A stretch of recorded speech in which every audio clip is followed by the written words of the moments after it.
Money will have a greater influence on your life than almost any other commodity you can think of.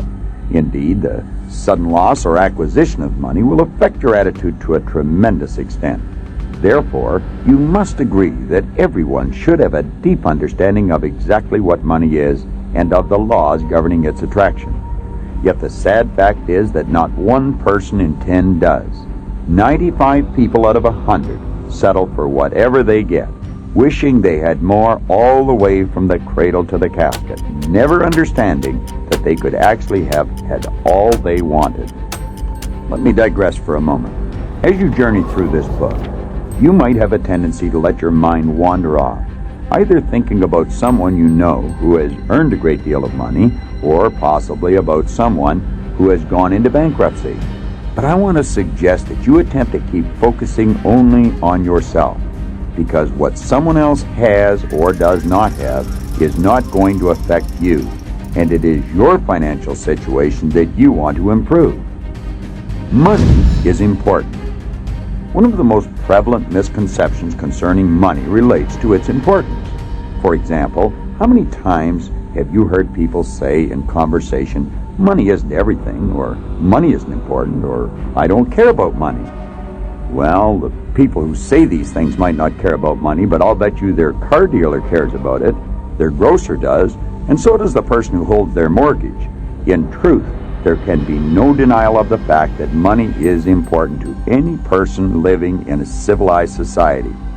Therefore, to argue that it is not as important as this or that is absurd, for nothing can take the place of money in the arena in which it is used.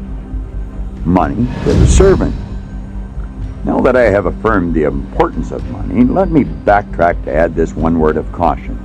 Always remember, money is a servant, and you are the master. Be very careful not to reverse that equation, because many people of high intelligence have already done so, to their great detriment. Unfortunately, many of these poor souls love money and use people, which violates one of the most basic laws governing true financial success. You should always love people and use money, rather than the reverse.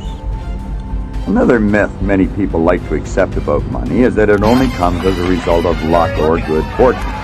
For instance, whenever people gather to talk about someone they know who has been financially successful, there is always someone among them who will say, Harry was just lucky, or Harry was just in the right place at the right time. Truth is, I want to assure you in no uncertain terms that although luck, as we call it, obviously plays some part in financial success, it is never sufficient in and of itself, because money is an effect, and it must always be earned.